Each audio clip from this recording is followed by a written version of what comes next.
যাদের বাড়িতে ছোট বাচ্চা আছে তাদের প্রায় দিনই এই ধরনের সমস্যার মধ্যে পড়তে হয়। তো সেই মতোই আমি দুদিন ধরে ছাদে এই লেবুগুলোকে রোদের মধ্যে দিয়ে এসেছিলাম।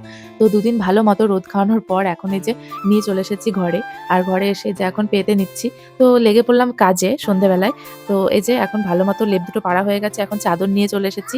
তো চাদরটা এখন পেতে নেব। আর সত্যি কথা বলতে এই দুটো লেপ একসঙ্গে পাতার পর শোয়ার পর বেশ আরাম লাগে। কিন্তু দুদিন ধরে যেহেতু ছাদের মধ্যেই রোদ দেওয়া হচ্ছিল আর ওখানে রাখা হচ্ছিল, মানে নামিয়ে রেখেছিলাম। আবার সকাল হচ্ছে রোদে দিয়ে আসছে, আবার বিকেল হচ্ছে তুলে রাখছি। তো ওই যে পাতলা একটা ক্যাথার মধ্যে শুয়েছিলাম, তো সেটা অসুবিধা হচ্ছিল। তো যাই হোক আজকে একটু আরামে ঘুমাবো। আর এদিকে আমার চাদর পাতাটাও হয়ে গেছে। তো চাদর পাততে পাততে এই যে পাশে একটা বালিশ দেখছো, বালিশ বলা যাবে না, এটা একটা বড় সাইজে। তো এইখানে মানে বালিশের মতনই, বালিশ না। তো এইখানে হচ্ছে আমার মা বানিয়েছে এটা, যত আমাদের ছোটবেলাকার জামা প্যান্ট, মানে সেই ছোট্ট থেকে জামা প্যান্টগুলো, মানে সব নেই, কিছু কিছু জামা প্যান্ট যেগুলো ভালো মা ওগুলোর মধ্যে ভরে রেখে দিয়েছে। তো তোদের স্মৃতি হিসেবে থাক।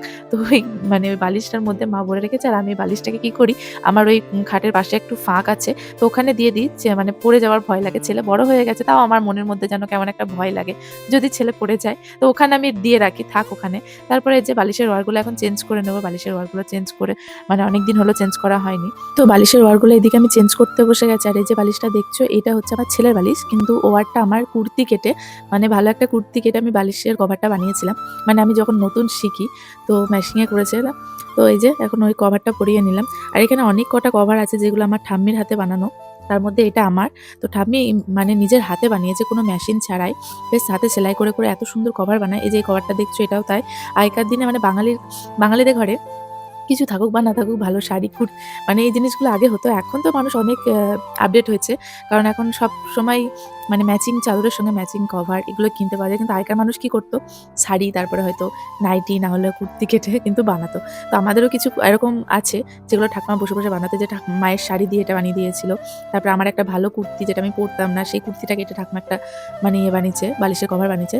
সেটাও তোমাদেরকে দেখাচ্ছি। দেখো কত সুন্দর হাতের কাজ। মানুষ চলে যায় কিন্তু মানুষের স্মৃতিগুলো থেকে যায়। তো মোটামুটি এদিকে আমার সমস্ত গোছানো কমপ্লিট। তো এখন খিদে পেয়ে গেছে, তার জন্য কিছু বানাবো। তো চলো বাড়িতে কি আছে আগে দেখি। তো এদিকে আমার মনে পড়লো যে হ্যাঁ, অনেকদিন আগে আমার ছেলের জন্য ম্যাগি এনে রেখে রেখে দিই আমি, যেহেতু কখন খাই না খাই। তো 3টে প্যাকেট ম্যাগি পড়েছিল। তো ভাবলাম চলো একটু ম্যাগি ভাজাই বানাই, অনেক দিন ম্যাগি ভাজা বানাইনি। তো সেই মতো 2টো প্যাকেট বানাবো আর একটা রেখে দেবো। তো এখানে চলে এসেছি আমি। আর এই যে ম্যাগিগুলোকে এখন সেদ্ধ করতে বসিয়ে দিলাম। আর এদিকে আমি একটু সবজি মানে কি, আলু পেঁয়াজ আমার ম্যাগি ভাজাতে খুব ভালো লাগে। গাজর থাকলে গাজরও দিই। তো ফুলকপি দিয়ে, আমি সব রকম সবজি দিয়ে বেশ ম্যাগি ভাজাটা বেশি ভালোবাসি। তো এদিকে আলু আর পেঁয়াজটা কেটে নিলাম। আর গাজরটা যেহেতু ছিল না, তাই আলু পেঁয়াজ দিয়ে করব। তারপরে যে ভালো মতো ধুয়ে এখন চলো বসিয়ে দিই। তো এদিকে তো আমাদের ম্যাগিটা সিদ্ধ হয়ে গেছে, ওটাকে জল ঝরিয়ে রেখে দিলাম। আর এদিকে আলু পেঁয়াজটা এখন ভালো মতো ভেজে নেব। তারপরে এই যে আলুটা প্রায় ভাজা, মানে লবণ হলুদ দিয়ে ভালো মতো ভেজে নেওয়ার পর বাদাম ছিল, তো সেই বাদামটা ওই যে ওর মধ্যে দিয়ে দিলাম। আগে থেকে ভাজিনি, মানে আলুর মধ্যে দিয়েই ভাজলাম। তার মধ্যে আলু পেঁয়াজ ভাজা হয়ে গেলে এই যে এখন দিয়ে দিলাম ডিম আর ম্যাগি মশলাটা দিয়ে ভালো মতো ভেজে এখন ম্যাগিটা দিয়ে দিয়েছি। তো এদিকে আমার ছেলে ম্যাগির গন্ধ শুনে চলে এসেছে। মা ম্যাগি হচ্ছে, ও তো বিশাল নাচানাচি শুরু করেছে, কারণ ও ভীষণ ভালোবাসে।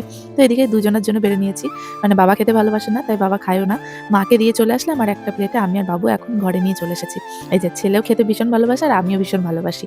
তো এই যে বসে পড়েছে এখন মা আর ছেলেতে ম্যাগি খেতে। তো আমার ভিডিওগুলো তোমাদের কেমন লাগে অবশ্যই কিন্তু কমেন্টে জানিও।